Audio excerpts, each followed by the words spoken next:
Avant de commencer, une petite information. Il reste seulement 2 places pour le club de lecture du roman policier. Chaque semaine, avec ma collègue Amélie, vous lisez ensemble, vous découvrez du vocabulaire, vous découvrez du nouveau vocabulaire, vous discutez des personnages, des rebondissements et surtout vous prenez beaucoup de plaisir. C'est un format semi-particulier, il y a seulement 5 participants maximum par groupe. C'est un entraînement réel, vivant et motivant pour améliorer son expression orale, sa compréhension orale, mais aussi pour apprendre beaucoup plus de vocabulaire. Donc si vous voulez rejoindre ce club de lecture, dépêchez-vous, il reste seulement 2 places. Envoyez-moi un email à hello@eouionline.com ou vous pouvez directement cliquer sur le lien en description. Aujourd'hui, j'ai envie de travailler sur du vocabulaire un peu plus technique. J'ai envie de vous raconter en détail un souvenir très précis que j'ai de mon enfance. Donc, j'ai décidé de partager cet exercice avec toi parce que d'écrire en détail est un excellent entraînement pour ton français. Ça t'oblige à chercher du vocabulaire précis, ça entraîne ta mémoire et ta fluidité. Et ça te pousse aussi à aller plus loin que les phrases basiques, les phrases du quotidien. Donc là, j'ai envie que tu te concentres sur le vocabulaire et sur la précision sur les détails que j'utilise. Alors, j'ai de la chance d'avoir d'excellents souvenirs de mes grands-parents. Ce sont d'ailleurs les meilleurs souvenirs de mon enfance que j'ai. Ce sont avec mes grands-parents maternels, mais aussi paternels. Quand j'étais petite, j'étais quand même plus proche parce que j'ai passé plus de temps chez mes grands-parents paternels. Mon père était gendarme dans la région parisienne et la semaine, moi, mon frère et ma sœur, nous étions avec ma mère en Bretagne. Et ma mère commençait très tôt. Le mercredi, c'est la journée où les enfants en primaire, en maternelle et en primaire n'ont pas école. Et ma mère devait nous laisser dormir chez nos grands-parents le mardi soir parce qu'elle devait partir tôt le mercredi matin pour travailler. Ma mère travaillait à l'usine. Ma mère devait travailler à l'usine, elle nous laissait chez mes grands-parents, chez nos grands-parents pour pouvoir dormir un peu plus longtemps le mercredi et on passait le mercredi, toute la journée du mercredi chez mes grands-parents. Et j'en ai des souvenirs extraordinaires et j'avais envie de partager des détails avec vous pour partager encore plus de vocabulaire. Donc j'aimais beaucoup passer du temps chez mes grands-parents parce qu'ils avaient une droguerie. Une droguerie à l'époque, c'était ce qui remplaçait, c'était avant les supermarchés. Donc ma grand-mère s'occupait de la vente et il y avait des jouets, des bijoux fantaisie, du maquillage, du parfum.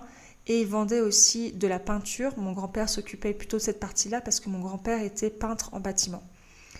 Et donc c'était un régal. C'était un régal, ça signifie que c'était super, c'était très agréable. C'était un régal pour nous, pour moi et mon frère comme enfants, parce qu'on pouvait se balader dans le magasin, jouer aux marchands, à la marchande.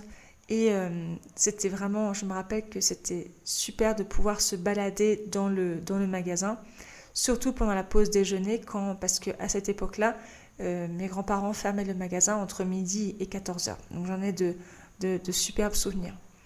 Et quand mes grands-parents, quand on a dû vendre la maison de mes grands-parents, donc il y a à peu près 6 ans, ça a été vraiment très difficile pour moi parce que moi j'ai beaucoup déménagé dans ma vie, beaucoup.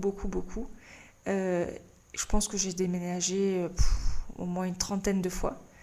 Et c'est vrai que la maison des grands-parents, c'est la seule chose vraiment qui reste. La seule chose, l'endroit que j'ai connu pendant 34 ans. C'est la maison que j'ai connue pendant 34 ans et aussi la maison de mes grands-parents maternels qui a été vendue l'année dernière, que j'ai donc connue pendant 39 ans.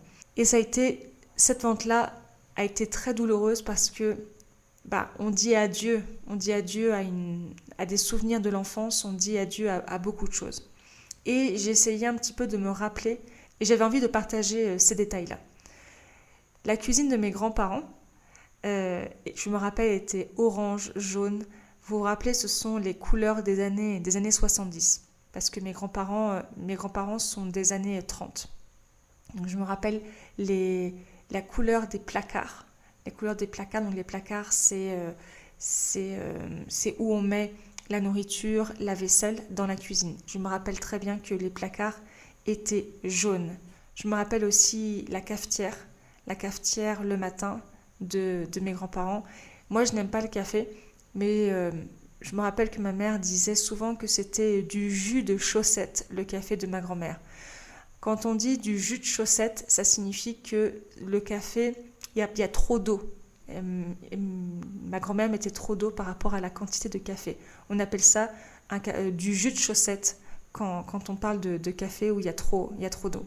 Je me rappelle aussi très bien du frigo avec la pédale. C'était les anciens frigos et j'ai connu ce frigo. Je pense que ce frigo a duré 50 ans peut-être. Il fallait appuyer sur la pédale en bas du frigo pour pouvoir ouvrir le frigo. Et le frigo de mes grands-parents était vraiment petit. Et ma grand-mère allait très très très souvent faire ses courses. Elle allait faire les courses à la supérette. Une supérette, c'est un tout petit supermarché, mais vraiment tout petit. Elle allait à pied. Ma grand-mère ne conduisait pas. Elle allait avec son petit caddie. On peut dire aussi le chariot de course.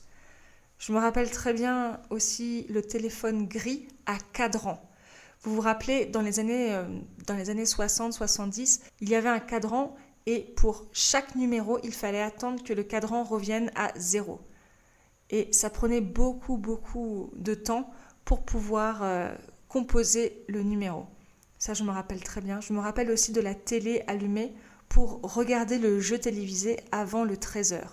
Le 13h, en France, à la télévision, il y a 2 journaux télévisés principaux sur les chaînes publiques et les chaînes privées aussi, à part bien sûr les chaînes d'information où il y a l'information en continu.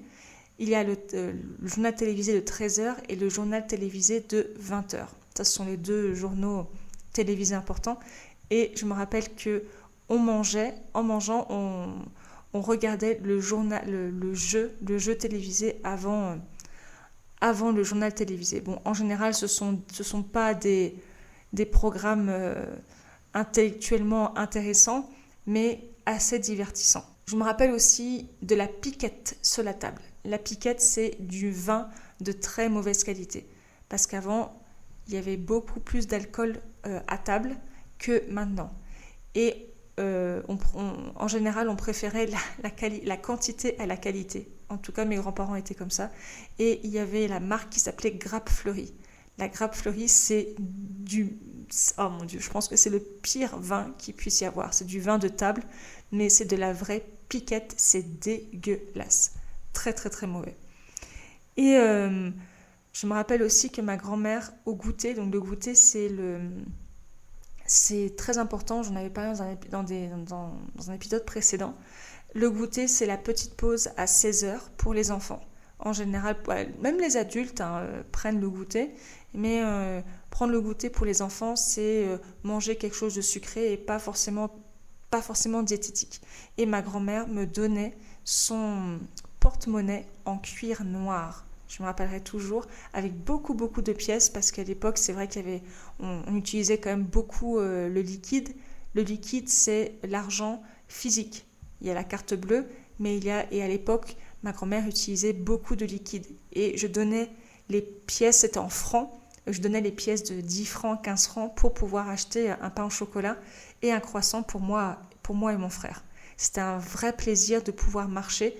C'était à 2 minutes, mes grands-parents avaient leur maison avec la droguerie au rez-de-chaussée et j'allais à pied chercher le pain au chocolat et le croissant. L'après-midi, on regardait les dessins animés. Les dessins animés, c'est ce que regardent les enfants à la télévision avec les mangas. Alors, c'est pas forcément une bonne idée quand on est enfant de voir des mangas, mais à l'époque, il n'y avait pas du tout cette diversité de dessins animés qu'il y a maintenant avec Netflix.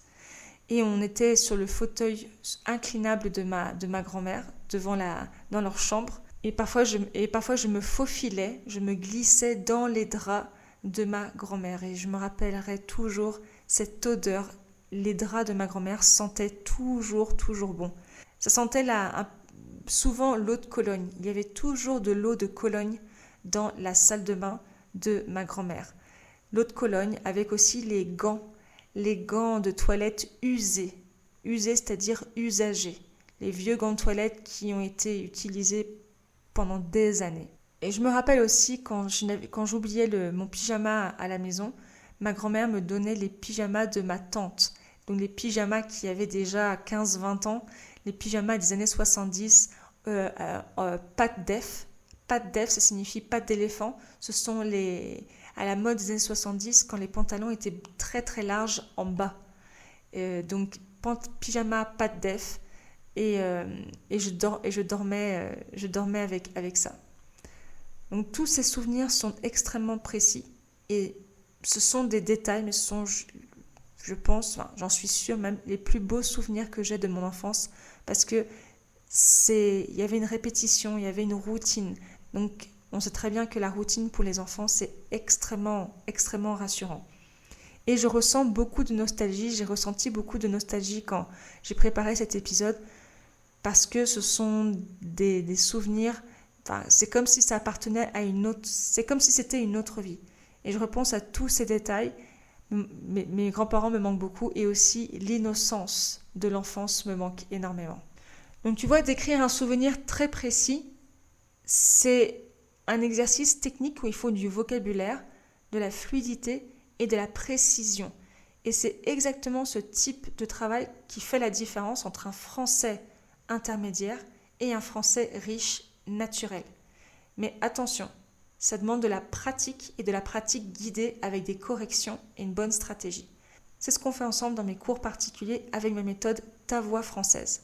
Alors si toi aussi tu veux trouver ta voix française, si toi aussi tu veux utiliser un vocabulaire plus riche, avec des histoires avec plus de détails, être capable de décrire en détail une situation ou une histoire, envoie-moi un email à hello@eouionline.com ou viens faire un tour sur mon site internet eouionline.com. À demain!